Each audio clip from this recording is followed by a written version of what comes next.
Hey movie fans, Demetri Panos here for Popcorn Talk Network's Anatomy of a Movie.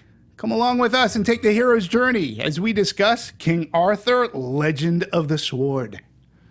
Welcome to Popcorn Talk, featuring movie discussion, news, and interviews. Popcorn Talk, we talk movies. And now, here's Popcorn Talk's Anatomy of a Movie. Well, welcome everybody, and thanks for joining us in today's Anatomy of a Movie, where, as I said, we're going to take a hero's journey. And we're going to dissect. We're going to put it on the round table and cut it up. King Arthur's Legend of the Sword with my awesome co-host, Marisa Serafini, who's feeling a lot better today. I do. I am feeling better. Hi, everyone. I'm Marisa Serafini. You can follow me on Twitter at Serafini TV. And you can support me on Twitter at DMovies1701. So we were talking Charlie Hunnam, Guy Ritchie, King Arthur. As we always talk, and we always open up each show, because with opinion. And you all know that we're all more than just an opinionated show. We will break the movie down for you, tell you how it's made, what was cool, and all that fun stuff. So, as we always start off, Marisa, what did you think of King Arthur and the Legend of the Sword? You know, I actually fairly enjoyed it. I'm kind of biased because I love the story of King Arthur. It's arguably one of my favorite stories. Just in my life, that I've seen so many versions of King Arthur's, whether it be television shows, stories, different iterations and reinterpretations of King Arthur, and I love every single one of them. So I went into this already liking just the concept of King Arthur, and the fact that it's mythological. You can have so many creative liberals to it, and I felt this one definitely took that creative liberty in essence and storytelling. I liked it. It was fun. It was kinetic, a lot of energy, fast-paced. The music was, swelling awesome. And I thoroughly enjoyed it. I felt like some character developments kind of lacked a little bit hereof, but visually it was pretty cool. And it was a different interpretation that I haven't really seen. Out of all the versions I've seen, it still felt fresh to me, so I enjoyed it. Well, that's awesome, because then perhaps through our discussion and talking about it, maybe you could sway me, because Did you not like I it? did not like it. This iteration of King Arthur, for me, it was visually compelling. Yeah. I agree 100%. I saw this in 3D. I know we were talking. I know you hadn't seen it in 3D. Was it overwhelming for you in 3D? No. I'm going to tell you something. I've said this before. I am so thrilled and so excited that 3D has finally caught up with cinematic technology these days, right? Because King Arthur, to me, in a 3D environment, it was one of the it's a more challenging film to do. Think about it. There's very low level lighting. A lot of scenes were in the dark and such. A lot of the action scenes, right? That always led in the early days of this digital 3D. A lot of blurring, a lot of fracturing of heads off, and you can't follow things, Right. Now things are so sharp that it was not overwhelming. It was actually amazing to see swords go through shirts, and the stuff was coming at you at a pretty decent pace. You were able to follow the action. It was smooth. It looked great in 3D. Unfortunately for me, that was almost the best thing I can say about this movie. And I can't point to acting, because acting was really good. I like Charlie Hunnam. We've talked about this guy before. A few good, times. right? He's a solid actor, and good-looking guy. He's growing on me. Okay. I've enjoyed him.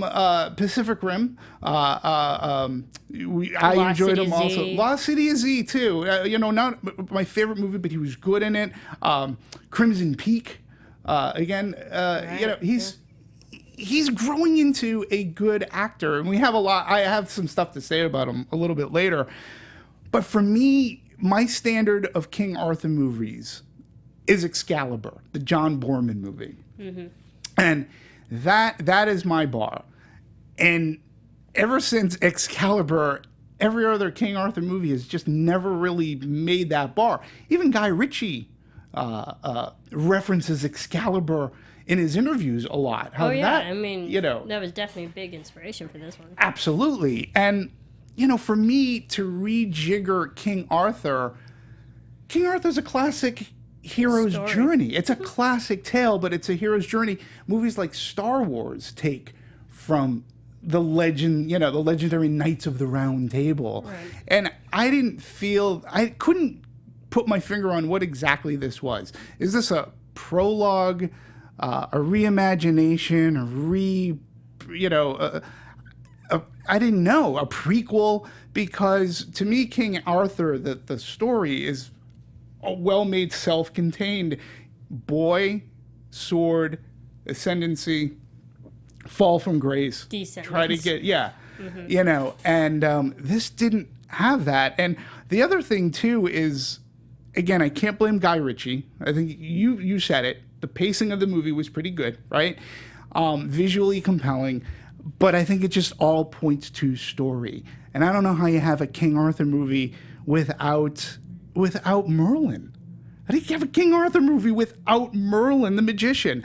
And it brought it up to sorcerer. Yeah, I mean, the mage, I like her too. Mage. We'll talk about her. And I think that's the thing. It was like we didn't have the development of Merlin, who is a well-known character that you're expecting, but they kind of twisted it to, instead of Merlin, you got the mage instead. Yeah, and we'll talk about the mage because she was supposed to be somebody else. Didn't really like this one. Yeah, no, I couldn't figure it out. And like, you liked it. I respect your opinion. I talked to somebody else whose opinion in movies. I didn't hate it. No, I mean, but I liked a lot more of this film that other people are disliking. Yeah, but I respect your opinion. And there's another person whose opinion, like, we're almost twins when it comes to movies and such. And before I saw this person had told me, oh my God, the movie is fantastic. So that gave me hope. And I was like, okay, that was encouragement. But I just didn't see it. And, Legend of the Sword, it didn't even offer a glimpse of Camelot for me. So for me, all I saw was Camelflop. I'm just sorry. But like I said, there were great aspects of like the filming of this movie. And I appreciated that. And I wasn't necessarily bored. It had some, like I said, visually compelling. And if you had the opportunity, and hopefully you saw it in 3D, you can add to what I had to say. So there we go. So, we can talk about, well, why don't we talk about its inspiration? What do we talk about? I want to know about. I felt like the development of this, which is actually pretty interesting when you actually do the research. Right. It started a while ago. Guy Ritchie said that he was always interested in making this film for about 10 years now, so it's been in the back of his mind for a while. But the development of this, it kind of gets very convoluted because there were like so many different versions. Yes. Like in different iterations from different screenwriters, and then like they pitched one version, they turned it down, they pitched another version like in another author, or sorry, not author, but screenwriter. Yep, I know what you're saying. So yep. So there was like so many different versions that kind of just like fell into each other, and then somehow this one got made. But for specifics, it's really like August 2009, WB and Legendary got the rights for John Borman's cult classic, Excalibur, and wanted Bryan Singer to make it. That was like the first iteration, and Bryan Singer didn't do it. So, and then in 2011, so 2 years later, WB took Dobkins, the screenwriter Dobkins, and his version, and they proposed like Lionel Wigram, Richard Suckle, and Charles Rowan to produce the film and write it. And that version was originally budgeted for $90 million, and then eyeing for a 2013 release. So they would have like 2 years to make it and produce it and all that. And then something that went under.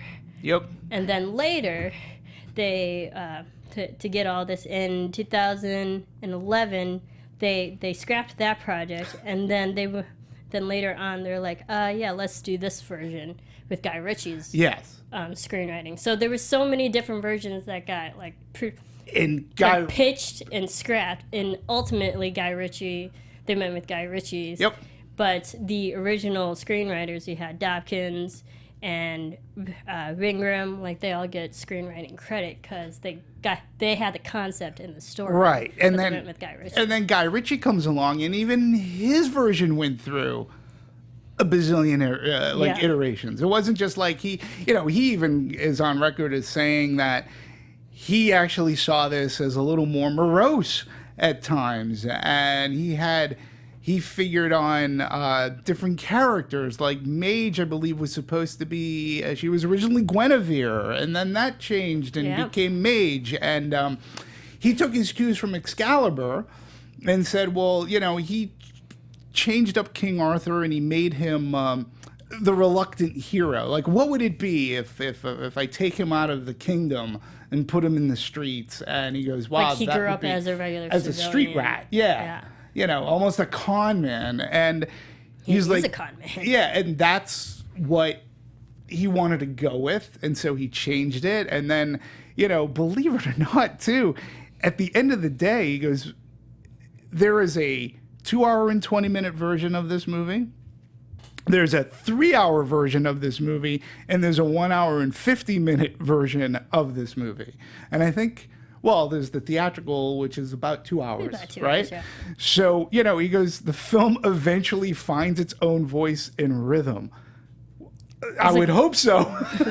Which voice? Right. Honestly. I would hope that after seeing a 3-hour movie, I would hope that it finds its rhythm. And once it is found it, it's found it. He goes, you could be wanting to make a certain film at a certain rhythm, and the film wants to make a film at its own rhythm. This is all quoted from Guy Ritchie. He goes, in the end, it's about finding the film's rhythm. Then it just changes everything. It changes the tone. Jokes that weren't landing at 3 hours, he said, suddenly land at 2 hours. Action scenes suddenly find a voice that were previously muddy by its longevity. So all of this was going on. And, of course, this movie was supposed to be released in 2016. Yeah. So They pushed the date. They pushed the date.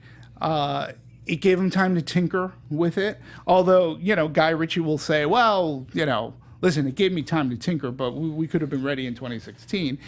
And so it gave them almost a year. And we'll talk about release dates, too. But there was a lot of history in this movie, even while they were filming, including that Charlie Hunnam wasn't even first choice for this. Yeah, and like Guy Ritchie didn't even want him. Didn't want him. But Charlie Hunnam, he's like, he was so gung ho, and like he really thought he was the one for this character. He actually had to sit down because Guy Ritchie first initially told him no, and Charlie Hunnam was like not having it. So he actually sat down with Guy Ritchie, and Guy Ritchie said it was because of Charlie Hunnam's charisma and wanting and longing for this character, and how determined he was and like about this character. Guy Ritchie was like, all right, let's do it. Yeah, and this is one of the things too that I respect about Charlie Hunnam. Guy Ritchie, to his credit, will say, to be fair, he said Charlie won the role because he paid for his own flight. I wasn't even thinking about Charlie. And to your point, when Charlie had found out about the role, he flew himself over to England so he can have audience. Had a cup of tea with him. Sat down and had tea. And the funny part of the story, too, Charlie Hunnam tells the story. He's like, yeah, there were 3 other men waiting outside to come in to talk about the role. And they were getting along. He and Guy Ritchie were getting along. And Charlie Hunnam was like, well, what else do you want from me? You want me to go out there and beat those other guys up for the role? He's like, no, we don't need to go that far.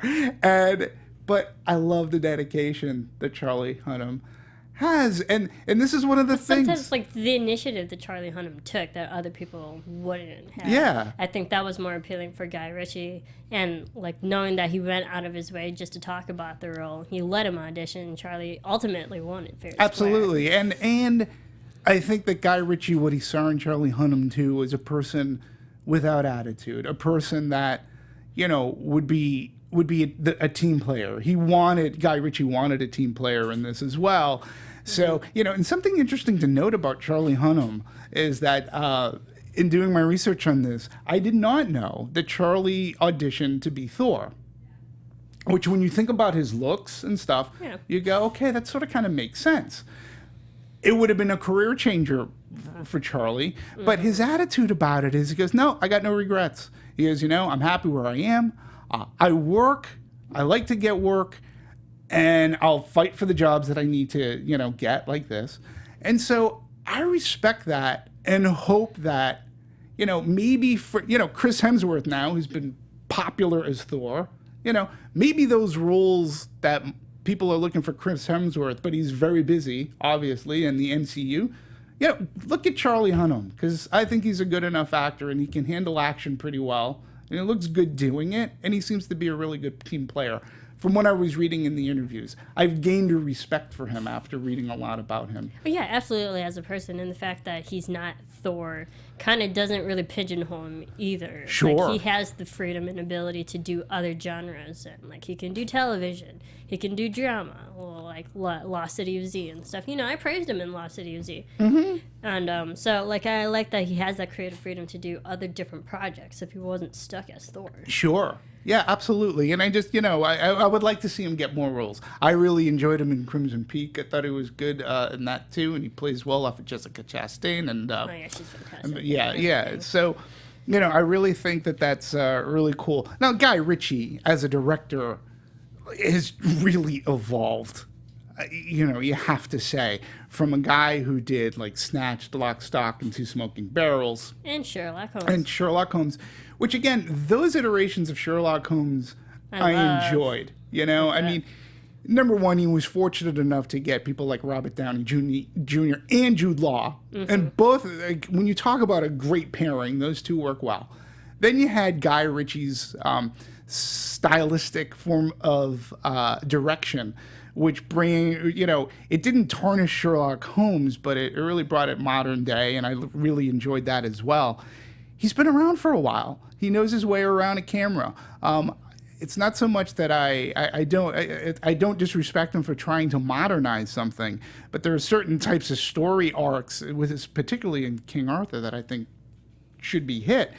But he's been around for a while, and in fact, he's the Disney movie. Disney tapped him to do one of the live action Disney movies for like bringing from cartoon to live action, and I forget if it's like Mulan or he's doing one of those movies as well. Okay. So, and again, I can't necessarily point at direction at this movie. His last movie, which I believe was The Man from U.N.C.L.E., which is okay. That was an okay movie that no one saw. Right. This movie, I think is a little bit better than Man from U.N.C.L.E. It didn't fizzle out like in the end. This one kept a pretty decent pace. He was okay with his characters. I just think that maybe had he let it go to some other like writers just for some cleanup, we could have had a better movie. But regardless, Jude Law is the villain. He didn't overstep his bounds. Like he didn't chew up the scenery. Like, he wasn't over the top, I guess, is the best way to put it, right? Yeah, and I think that was my thing. And I feel like we're getting into Jude Law now. But him as Vortigern, he is a character in a lot of iterations. But it's a character that not a lot of people know of.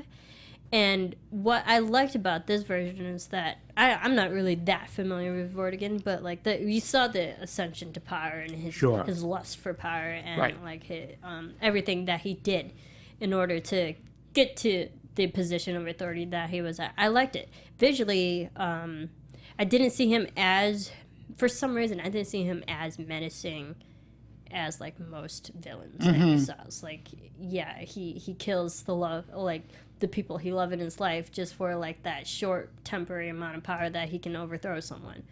That I don't think it was like strong enough for me to believe him as an actual villain.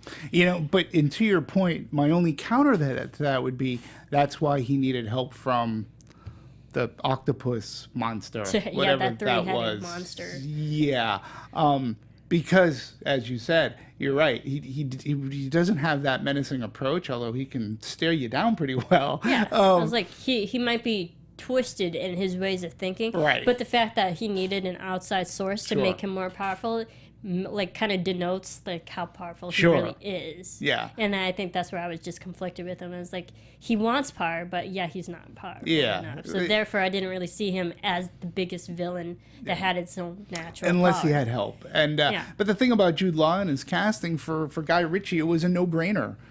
They'd worked on the Sherlock Holmes movies together, and Guy Ritchie says, "You know what? He understands my shorthand. We have a great way of communicating. He gets it." And And that I respect. And so it was easy for Guy to go, hey, Jude, I'm making this movie. Do you want to be in it? And for Jude Law playing this kind of mythical fantasy bad guy, it was cool for him. A little bit of a departure. So, again, he looked good in the role. And he was fine. He could be mean. I thought some of his henchmen, like that one guy who was a jerk. Oh, right. Yeah. No, seriously. But but I think that's the thing, because I'm a big fan of Jude Law and all of his work, and I know Jude Law can get to that, like, he can play characters that are Sure. super twisted and dark. Absolutely. I mean, I don't know if you saw HBO Young Pope. He was great. Mm-hmm. But I think it was just like the fact that his Vortigern needed outside sources to make him more powerful rather than within himself, didn't make him as powerful and antagonistic villain as one could be. Right. Yeah. No, I agree. I agree. But he wasn't bad.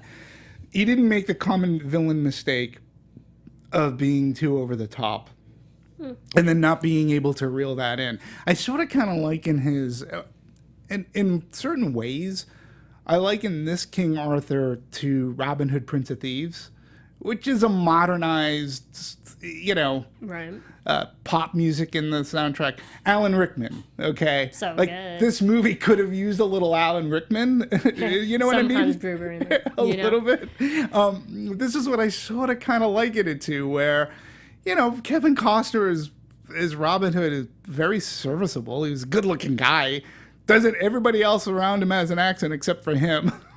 So that's why I sort of kind of put those two in like the same category, except Robin Hood seemed to have a little bit more fun. This movie, too, could have had a little more fun other than Charlie Hunnam saying stuff like honey tits and things. I was like, I think there was fun all throughout this film. I mean, you had your moments of levity and moments where, like, jokes definitely hit. Yeah, but like overall, I felt like if we're still talking about Vortigern, Sure, yeah. He just wasn't as dark for me for a villain. He was fun to watch, but just not as bad as the character. Yeah. So, let's talk a little bit too about this. In essence, this King Arthur is always a period piece, unless you make a Star Wars kind of movie where you take aspects. Or unless you put like a kid in King Arthur's court, which is more modern. Right. What are your thoughts? I mean, because here's another one of my issues too, is its influences look very Game of Thrones-ish to me. As soon as I saw the big towering elephants, I couldn't help but think of I the didn't woolly think Game of mammoths. Thrones. I thought Lord of the Rings. Okay, so With the Oliphants. right with the I mean, that was totally Lord of the Rings. and with Game of Thrones, they use a lot of these big woolly mammoths and transports, and Guy Ritchie too says he loves Game of Thrones. He loves watching that too. I actually haven't watched Game of Thrones, so And this reference is totally going over. That's my head. okay. That's okay. But it was really interesting, and I was like saying, did this movie need Oliphants? I mean, or did it need these big woolly mammoths? I mean, it's a King Arthur movie. I get you want to ramp up, special effects and make things fantastical, but in the King Arthur world, that's already a fantastical world that has some amazing themes. I think it was just set up as a different challenge that King Uther had to go through just to take down. And I'm glad you mentioned him, because Eric Bana. Now, I like him. I like Eric Bana. Yeah. And I was thinking, Eric Bana could make a good King Arthur, too. Like, I mean, he's a good actor. He's been around for a while. And when I was thinking, I go, yeah, I'd buy him as a king. Like, very easily. Like, if you were making But, which was funny, other people didn't really buy him as a king. When Eric Bana was first casted, they're like, who could he possibly play? He's too young to be like a King Arthur, he's too young to be the father of Charlie Hunnam's character, unless it is the flashback, which lo and behold it was. Right. I didn't mind it, and I didn't mind it at all. I really enjoyed Eric Bana's performance in Troy. I mean, like, Sure. just watching that film, you can understand that he could be in a position of power and regalness. And I'm trying to wonder, how old is Eric Bana, though? Because I mean, he's been around for a while. He was the original like Hulk in the first, Ang Lee. So I'm trying to look him. Eric Bana, Eric Bana is. I'm looking him up to see if they still have. He's 48. Yeah, it's not bad. He's not that young, but he's fortunate in which. I should have looked so good at 48. He still is able to carry that off. And I was thinking, he'd make a good King Arthur, like when he's in that role.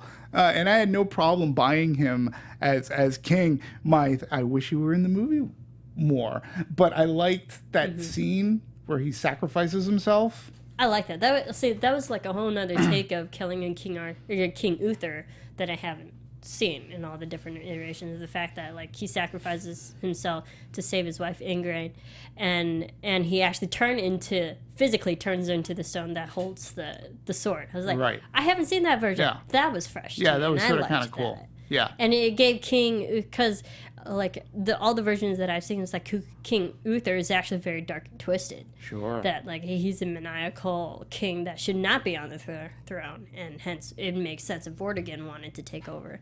The King Arthur is actually a twisted villain, and like the fact that this version he was actually a good guy sacrificing himself for his family, I enjoyed. Yeah. What did you think of all the other, like? Digimon Hunso, who played Bedivere. Diamond, I really, he was fun to watch as well. I did like, we talked about the mage a little bit. Now, she was in place, she mentions Merlin, but she is more or less, in this iteration, the person who's she's the sorceress. guiding. She's the sorceress or the who mage. Makes ish happen. I'm like, you go, girl. Yeah, and Astrid Burgess Frisbee, I hope I'm pronouncing that correct. She was good in her role.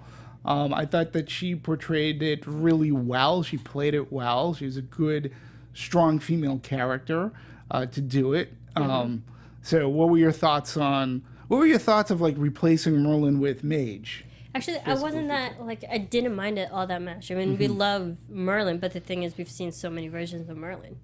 Like, what other versions can we see that doesn't get old, you know? I like the fact that the kind of, in lieu of Merlin, we got a female sorcerer, and it made her character a little bit more believable, that the fact that she can sneak up on people and no one would see it coming, because it sounds terrible, she's a woman. And but like she was in a position that she can use her skills to help Arthur.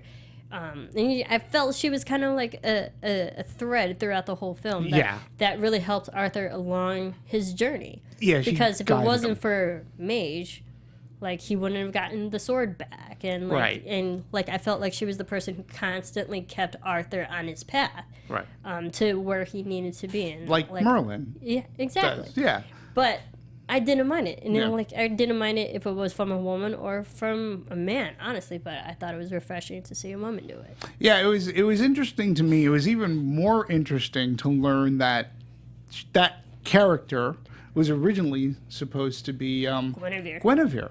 And again, this is a King Arthur story without Guinevere. And it's interesting how did that happen. I mean, there are aspects like, where's Lancelot? Where's Guinevere? Where's Merlin? These are all aspects. Affair. Yeah. Well, yeah, and these are all aspects that build King Arthur's character, whether for good or for bad. Okay, but that's part of the that's part of that journey. And for me, I was trying to figure out what's the journey here.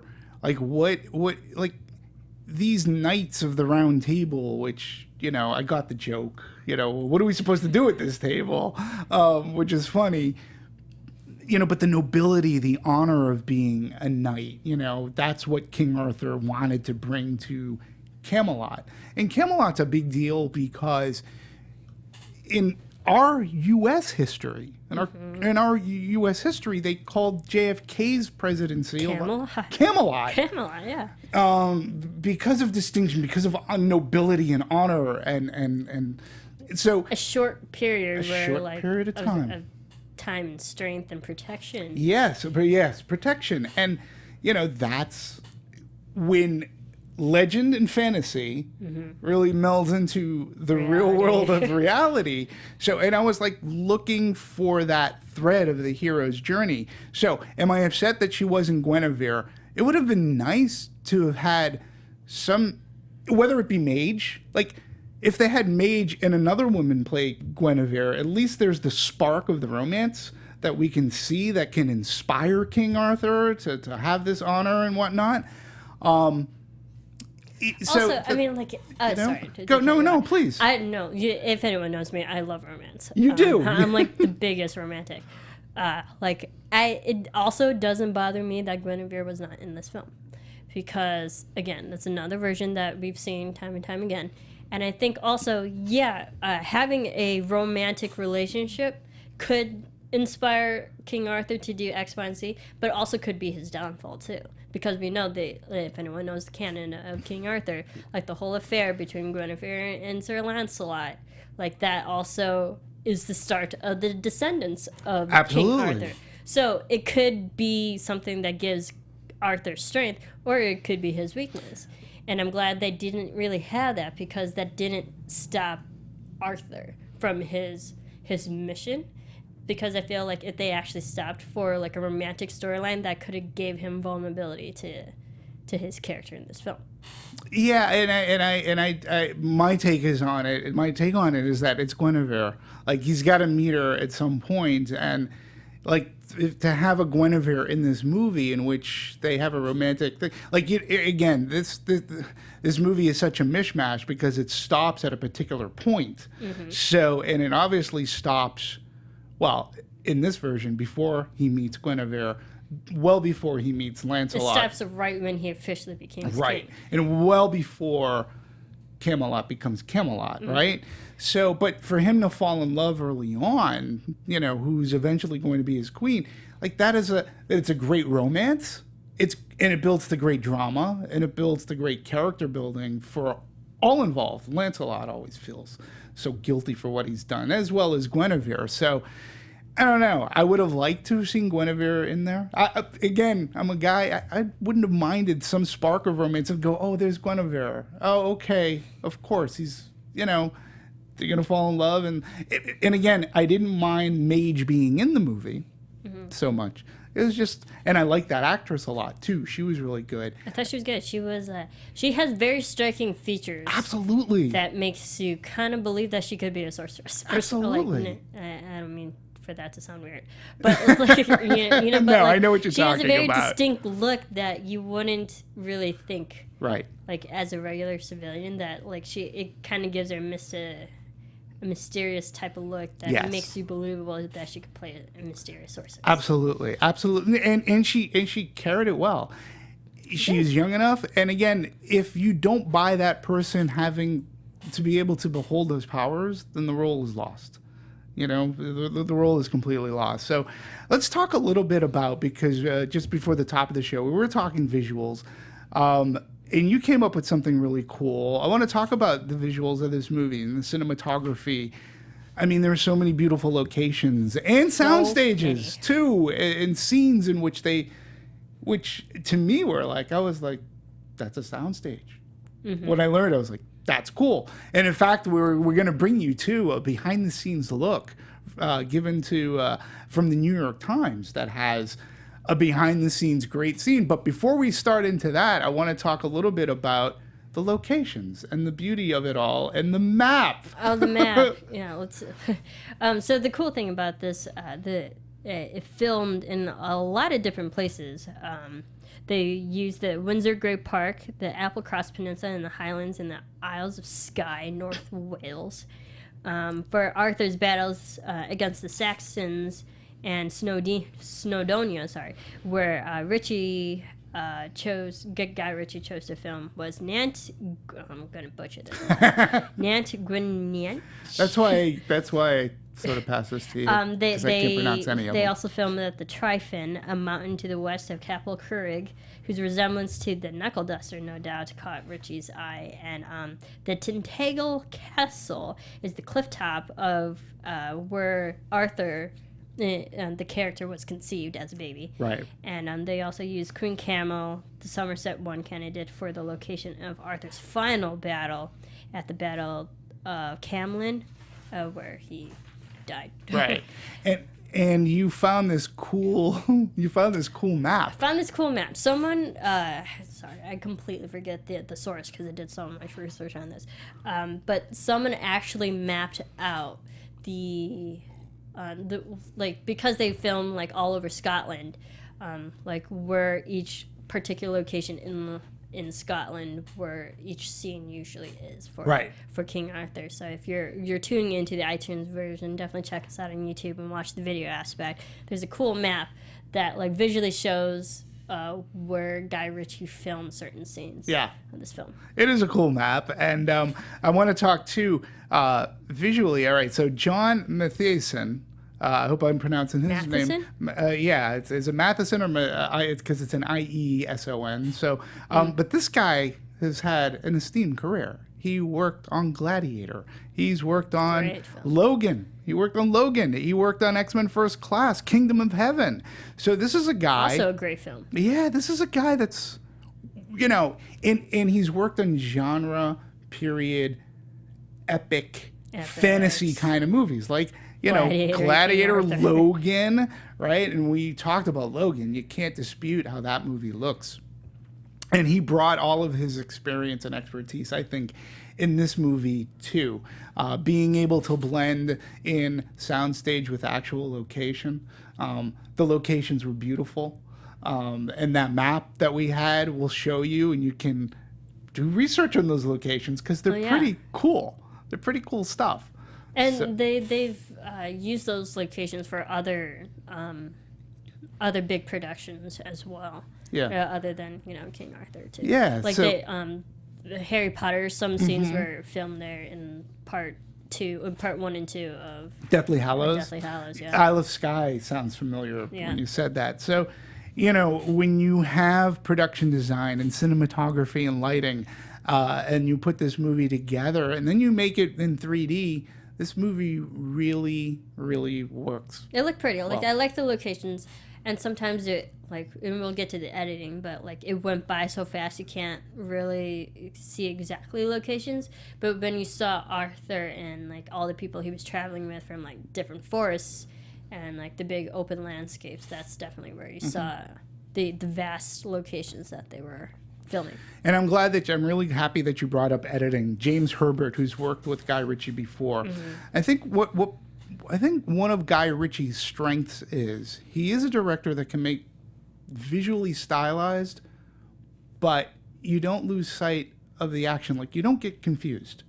Does it make sense? Because we always talk about quick cuts and you're figuring out. It was so fast here and there. But you don't lose your geography. You there's not a point where you go, what the hell's going on? We talk about that in action movies today, particularly where it's all shaky cam and fast cuts, and you're like, what the hell is actually happening on screen? That's one thing since Snatched and Lock, Stock, and Smoking Barrels. You can't say that about Guy Ritchie. As frenetic as he can be, he still you still understand what's going on with the action. Well, that was also in Sherlock Holmes. I definitely felt you got that sense.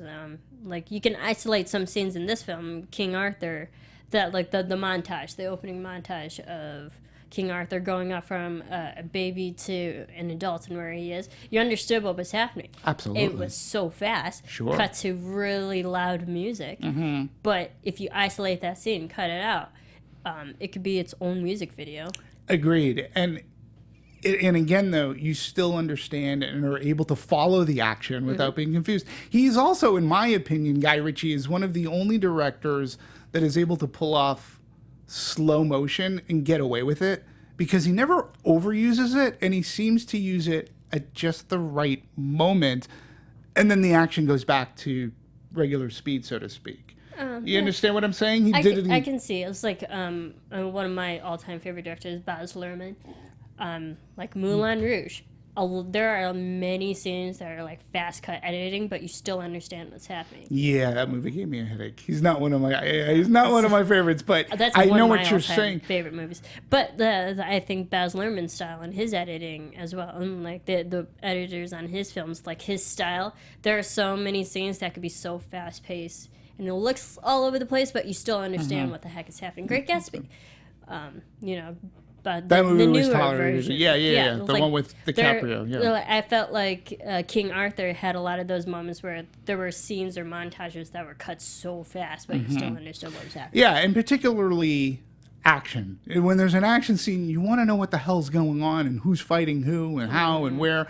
And again, like I said, with Guy Ritchie, he used it a lot in Sherlock Holmes. He uses that slow motion for like a second so you can see an arrow go by. Yeah. Again, I'm pointing Running through the forest. Running through the forest. But in King Arthur, I'm particularly talking, there's a scene where, well, a couple. So King Arthur's fighting people and they're shooting arrows at him. And there's one where the arrow comes right at him and it tears through his shirt. Yeah. And he slowed that action down just enough to see that go through. And in 3D, it looked amazing. Then there was the scene where he like goes around with the sword and he cuts off the edges of all the people's swords. Oh, yeah. And again, when you slow it down so that you can show me the accident, just go fast and then cut to something else. Like, as an audience member, in a sense, he gives his action time to breathe and he doesn't overuse the slow motion. Like, some people just overuse it. Yeah. And it becomes tedious, where he just picks his moments. And I think the moments he picks with his editor, I think really work. And to talk about how he thinks about a scene and, you know, what he thinks about when he's filming a scene. Like I said, we found this piece in the New York Times. They call it Anatomy of a Scene, so it's very apropos. There you go. And you'll get to see Guy Ritchie and crew at work at one of the major scenes here when they're going to behead our beloved hero, King Arthur. So, if you could roll the tape and put up the volume and just enjoy this video. Here we go. This is Guy Ritchie, the director of King Arthur, Legend of the Sword. There's a crowd of thousands out there. This is a scene that Come to see you more than they've come to see me. I was scared about directing, and the reason I was scared about directing shot. it is because it's a cliche.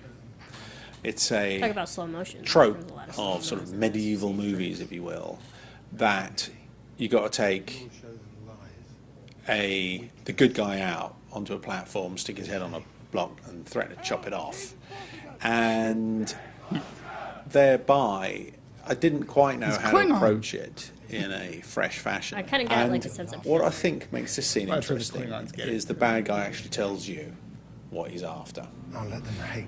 And I quite like that, because really we're after the same thing that the bad guy's after, which is a sense of recognition.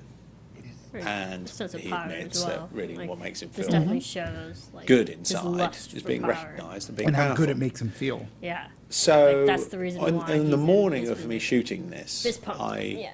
wrote this sequence with Jude Law explaining why he doesn't want anyone contaminating his direct route to the source of his sense of self. Yeah.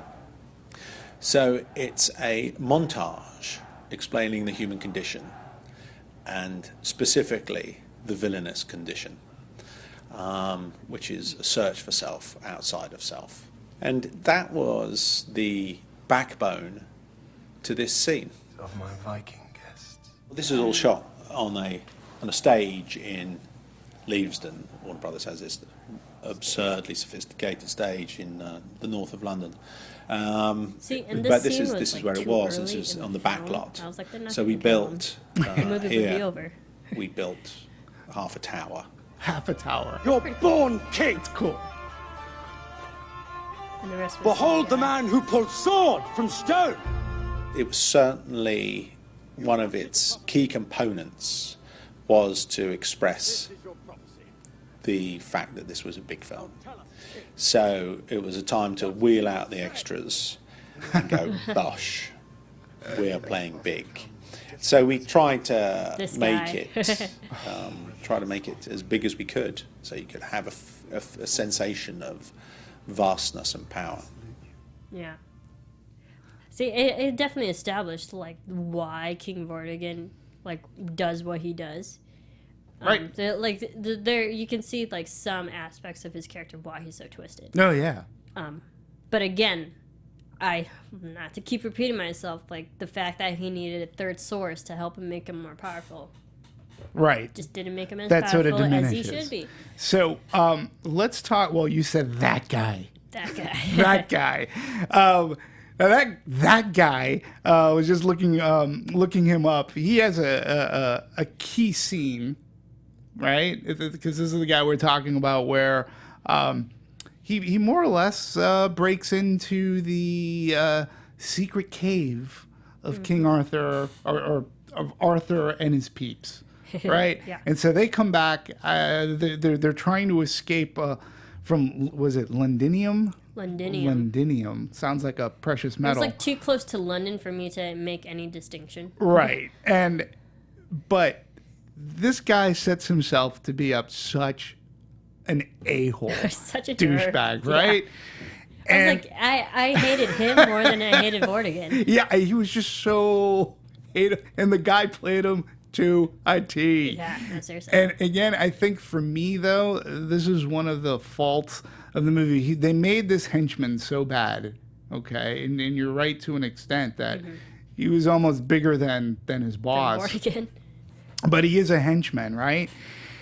That the scene where King Arthur, or Arthur, goes to approach Vortigern, all right, in the castle, and I was expecting shit to go down, and I wanted that henchman, like, I wanted him to go down so bad to get his comeuppance, and then the snake comes in and pretty much takes care of everybody for Arthur for him. Right. In that the snake scene. was awesome, but it made the whole scene anticlimactic. Very much. I was like, really? I go, I want Arthur or Jimon Hunsu's character to take him down, because he was so...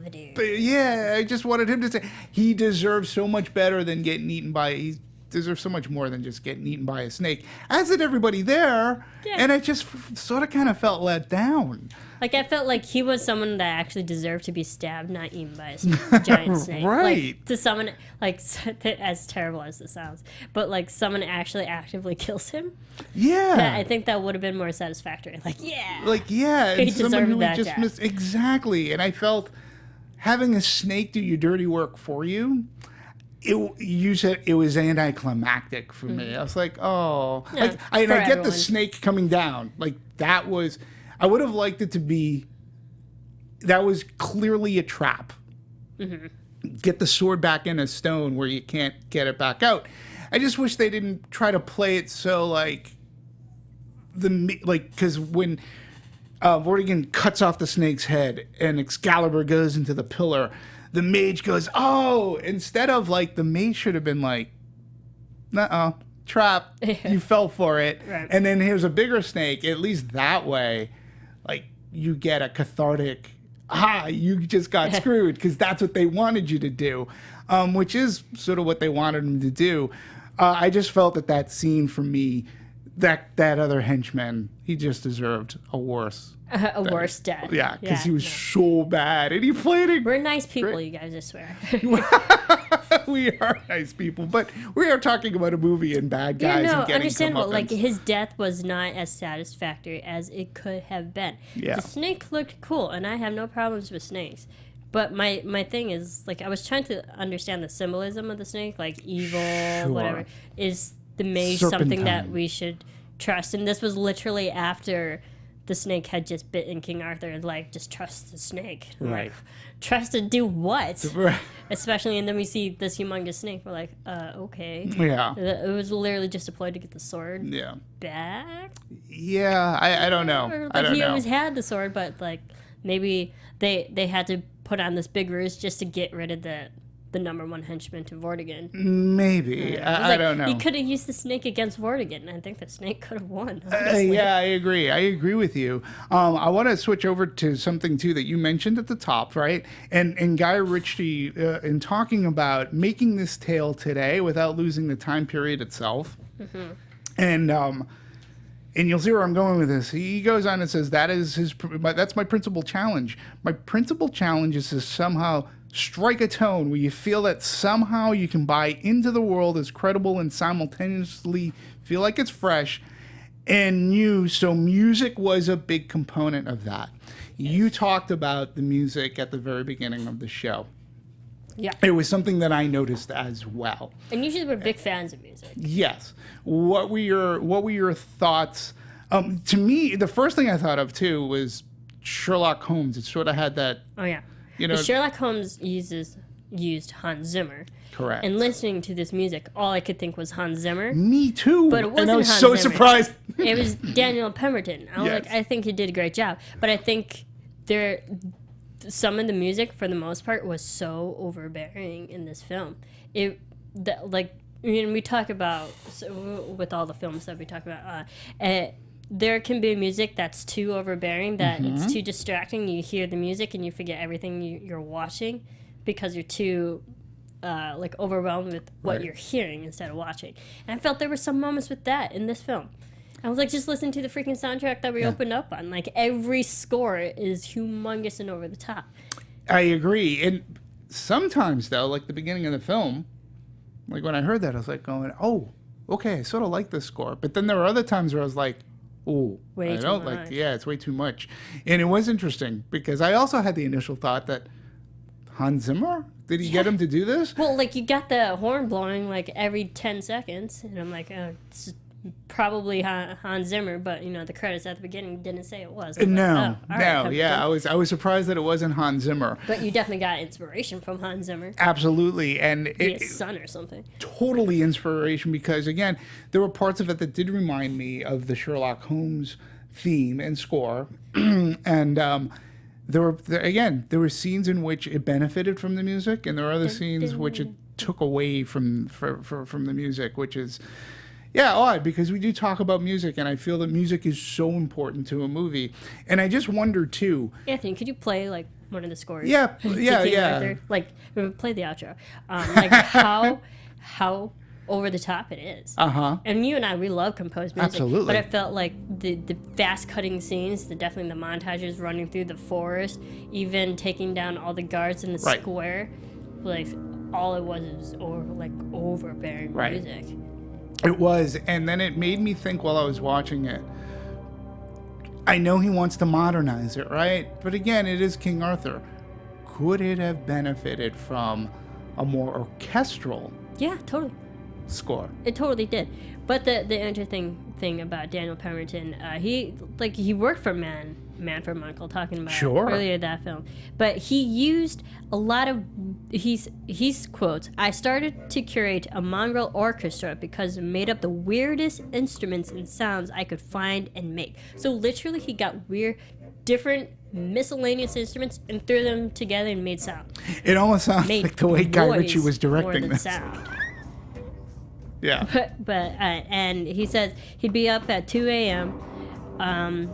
Like spending like hours of putting like percussive sounds together, and there's so much rich imagery in the film: dirt, the grime, the metal, the leather, the wood, the stones. I wanted to bring as much of this into the score as I could. We wanted the music to feel physically visceral, which we definitely got. It Absolutely. was definitely in our face. Absolutely. And bit by bit, we built it into a soundtrack that I can take you on a journey the size and scale of the movie itself. I felt it was bigger than the movie. At times, sometimes. absolutely I did. At And this times. isn't even one of the more...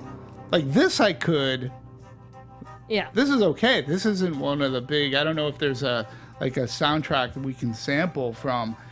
But you're right. I mean, think it that there sounds was- cool when you listen to it. Right now, But yeah. like paired with the scenes that they put it together, sometimes it was too much. Yeah, I agree with you. I I'm not agree. saying it was bad. I'm saying it was too much. In certain scenes, and again, I just wonder, would it have been... Could it have gone more traditional, like orchestral? To bring the heroism, the nobility of Arthur, like, could that have benefited? And I get, you want to make this a little bit modern, that's what Guy Ritchie, he had a goal and he did it, that's yeah. what he wanted to do. So there we go. He probably So- wanted Hans Zimmer, but just couldn't get him. or maybe the budget was so blown at that time. Right. to pay for them. So, so music, and now I want to go into something else too. I want to talk about the costuming. Yes, thanks, Anthony. What did you think about the costuming of this movie? Annie Simmons, who did this, and she's done Great Expectations. She did Woman in Black 2, Saving Grace. She's been doing this for a little while. I definitely felt like it was definitely set in a period. You saw the women in their gorgeous long gowns. It was mostly neutral colors, though. Have you noticed? I did. A lot of tans, maybe every once in a while light blue, but mostly like earthy ground colors, like browns, tans, creams. And the men, like even Charlie Hunnam. There was a moment when he was on a boat and he was wearing the brightest top, like tunic top. And everyone else around him was in black. But like very, like there was only like a set range, a color palette. Right. That she obviously stuck to. Yeah, and that's. I'm glad you brought up Charlie Hunnam because he was the only one to me that really stuck out. He was almost too fashionable. To me, he looked like he was stepping off the cover of a GQ magazine. Yeah, and there were moments where he was like maroon leather in pants. just red or like a red color, and everyone else was just bland. Yeah, and he had that tunic on, the tie-up tunic, and he posed a lot. And I was like, yeah, he looks like he's just walking out of GQ, where everybody else around him looks like they're in the period. But he could walk down the street sort of kind of like that and sort of kind of fit in. Well, at least in Los Angeles. Yeah, right. But like someone who's grew up on the street fighting for his life and acquiring money, he like obviously had the richest clothes. Absolutely. Out of everybody. Sure. I guess, yeah. It's sort of kind of weird to see King Arthur that way. And then the other thing too was it was weird to not see him in his armor. So to speak. Yeah, like I noticed that too. I thought about that, especially every time he goes into battle, whether he's like in the town square when they're all running away from the guys, and like every time he takes the sword and just goes crazy with power. Like he's never in his armor. Even Vortigern, when he just like was going out to talk to everybody and like have King Arthur beheaded, he's in a full down suit of armor, and he's not even fighting anyone. He wasn't. That's the sad thing. But King Arthur never suited up. Which was weird to me. He didn't need to, apparently, because the sword gave him extra power. I guess. I did like the touch where he would drag the sword and it would spark. To give you the sense of it's heavy. And it's powerful. Yeah, it's heavy, right. It's powerful, and it's almost like Thor's hammer, where only one person can pick up Thor's hammer. Right. He's the one person that can pick up Excalibur. And if you're going to call yourself Legend of the Sword, I wouldn't mind a little bit more of the Legend of the Sword. Like, how it was made, like the metallurgy involved, like what makes... Is it Merlin? We know that there's magic, that there's something involved with this sword, but how is this sword? What was the origins of It was imbued Excalibur? with the powerful lineage of King Uther. And I think that was enough for the audience to believe that only the bloodline of King Uther can wield this sword. Yeah. Sure. I think I believed it. Yeah, sure. no, I believed it. But to me, too, like, it's such a famous sword in history, right? Mm-hmm. Like, a Star Wars fan can tell you everything about the making of a lightsaber and the kyber crystal and why it's used. This is King Arthur. Anyone could use a lightsaber. Like, you drop it, and a droid could pick it up, No, I understand. But that's what I'm saying, like, how is Excalibur made so special? Even in Game of Thrones, there's, like, a particular sword that's made with, I guess, like, it's a special metal that's put into it, and it's not everybody can pick it up, but there are only few because of the way that it's made that can wield it. It's very, very, it's a very, very fascinating thing. So, why don't we talk about? I want to move into reception, release date in particular too, and reception of this movie, because I find it fascinating. There have been articles written I about felt it. this movie is very contradictory of itself. So, Because we always talk about like some scores are just like inconsistent with each other. yes. IMDb, it has a 7.4. Cinema score B+, which I mean it's not the best, but it's not terrible either. Right. Rotten Tomato is 26%, but the audience is 79%. So they're like a big 50 point difference there. From like what critics are saying and what people are actually saying. And there's been lots said about that. And I mean, I think in part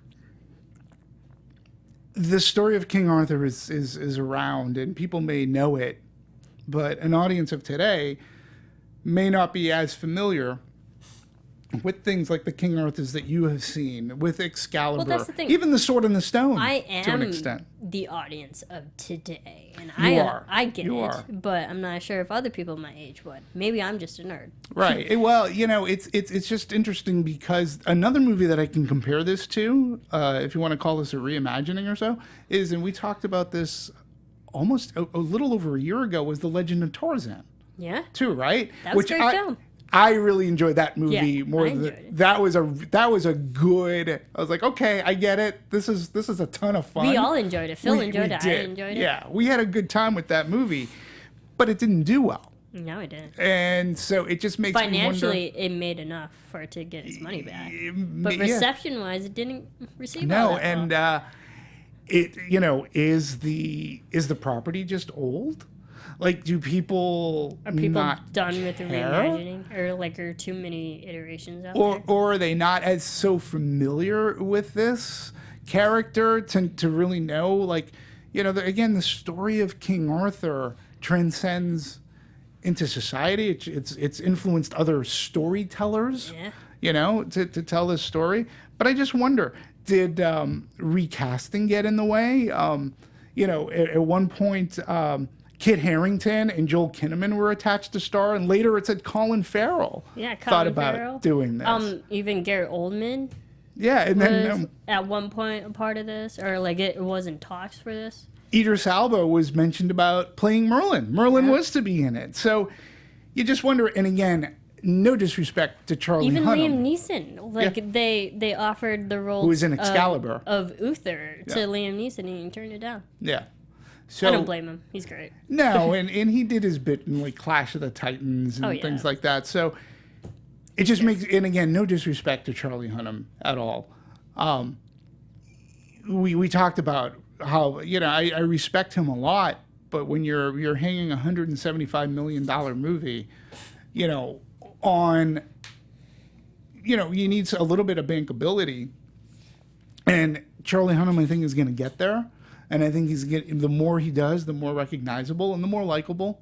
Mm-hmm. And I think people, and so he has a drive to work, and I think that impresses film crews. So Yeah. I don't know. I want to talk about the release date too, because I also think that this is very important. Okay, I think it's extremely important because number one, it was pushed a year back, right? So when you're picking a release date, and you sort of kind of have your ducks in a row because you have a good idea of what's coming out. Not only did they decide to open up on Mother's Day weekend, not so much Not the many crowd for mothers this. would go to see this film. Yeah, it's not so much the crowd, but they released it the second week of Guardians of the Galaxy, Yeah. which was still drawing in a tidal pool and still had that crest and wave going. This is a big budgeted movie, right, that has not a lot of star power behind it, and you're going up second week against a movie that has star power behind it now. It's part of the MCU. Disney's throwing a heck of a lot more money. I just wonder, what was the thought in Warner Brothers behind picking this date? And it also, like, Guardians of the Galaxy is a sequel, so they're, like, people, it's already attached to, you know, itself. Like, the date, though, because we know it went through so many iterations, and I think it had, that's where this movie suffered, because it started so many times that they had to keep pushing the date. Right. And it's understandable that they're releasing it now, because it is a big big budgeted movie. There is a lot of action in it. Visually, it has all the facets in this film to make it a summer blockbuster. Right. And like I can understand that they released it in May because it is the start of the summer. This is a movie that they would release at this time of year. I guess to me, with the cachet that it has, I just wonder. But you can't. Should they have waited this... till the end of summer? Should they have waited so that it's not competing with? It's not competing with something that's tried and true, and you said a sequel, right?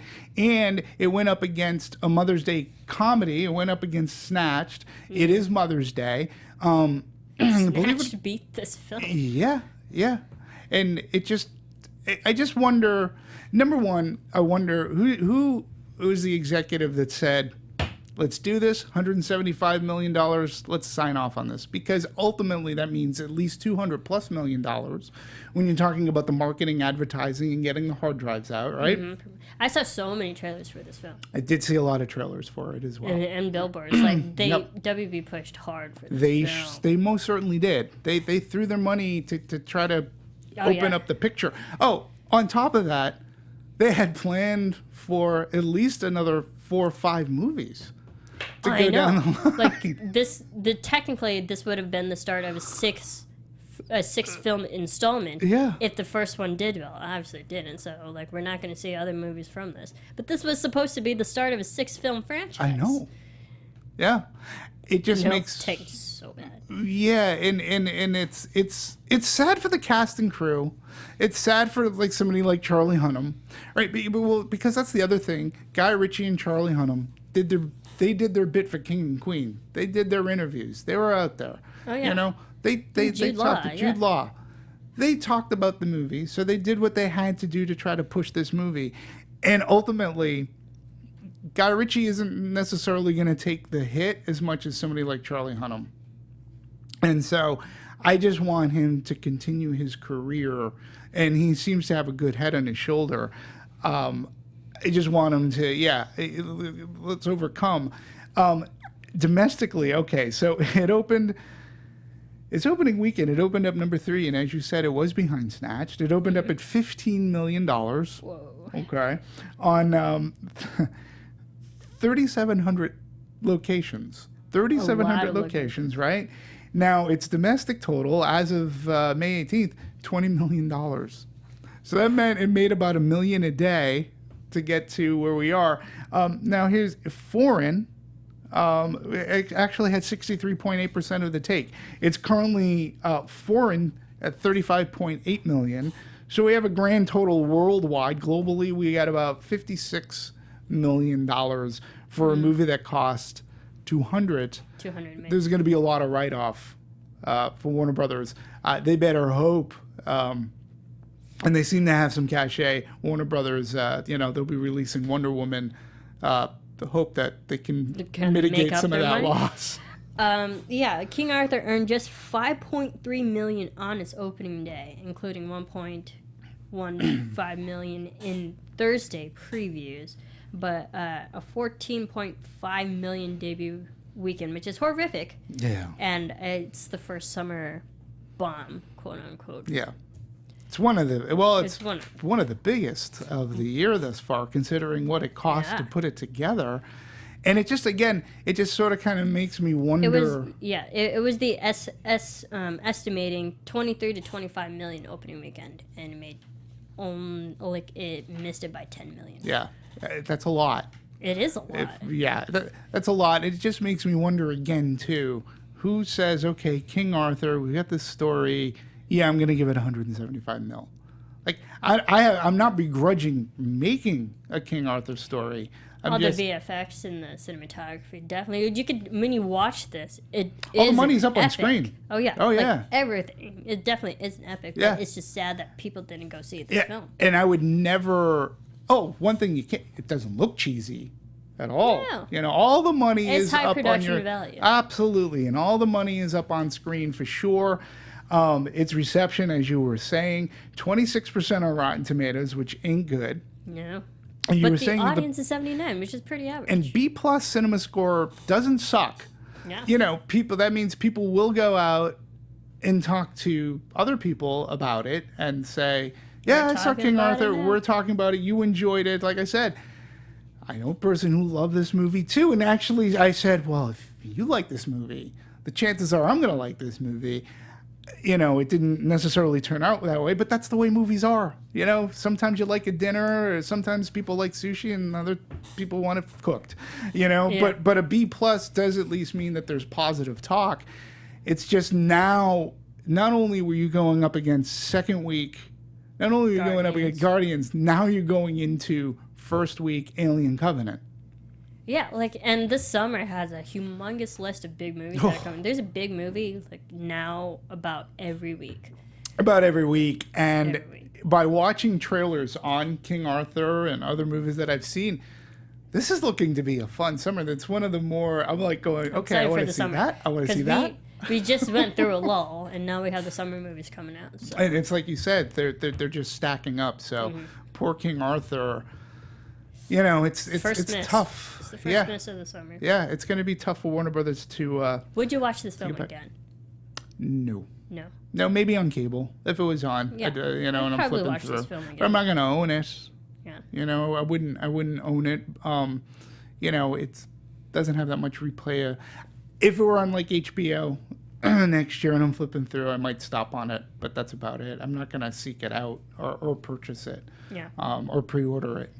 And you? You wouldn't buy it. I would watch it again. I'm not sure if I would own it. Yeah. Even though I own many versions of King Arthur. Yeah. In honesty, I've seen many versions like Camelot, Merlin.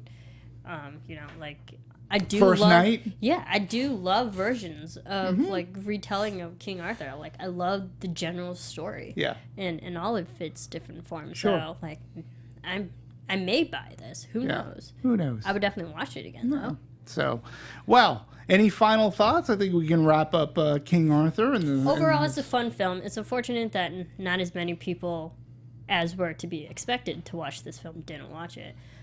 But I would tell people, go watch it. Mm-hmm. Just see for yourself, honestly.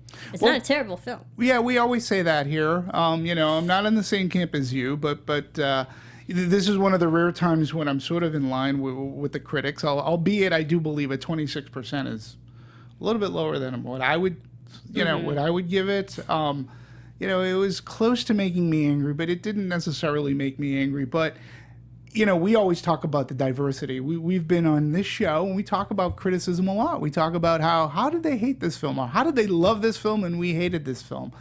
Again, to me, that's part of the amazing Right. fun about talking about movies. And King Arthur, Legend of the Sword, same thing. If you did see this movie, tell us why you liked it. Tell us why you disliked it. If you're a fan of King Arthur, if you've seen the movie Excalibur.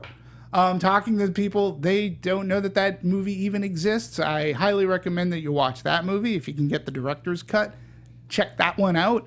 Yeah. So, and keep tuning into Anatomy of a Movie, because we are going to be talking about Snatched. We will be talking about Alien Covenant. We'll be talking about Pirates of the Caribbean, which that trailer in 3D looks awesome.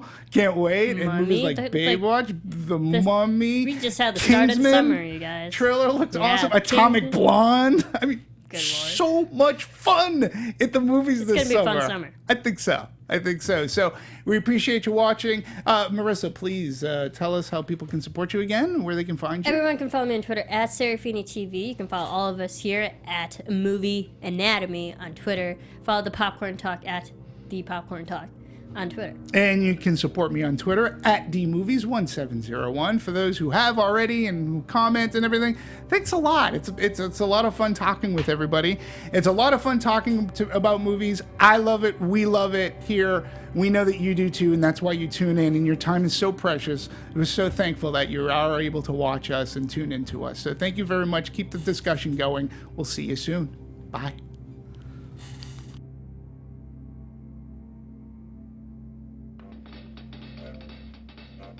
From producers Maria Menounos, Kevin Undergaro, Phil Svitek, and the rest of the Anatomy of a Movie staff, we would like to thank you for listening and subscribing to the show. If you have any questions or comments, feel free to email or tweet us. I'm Sir Richard Wentworth, and this has been Anatomy of a Movie.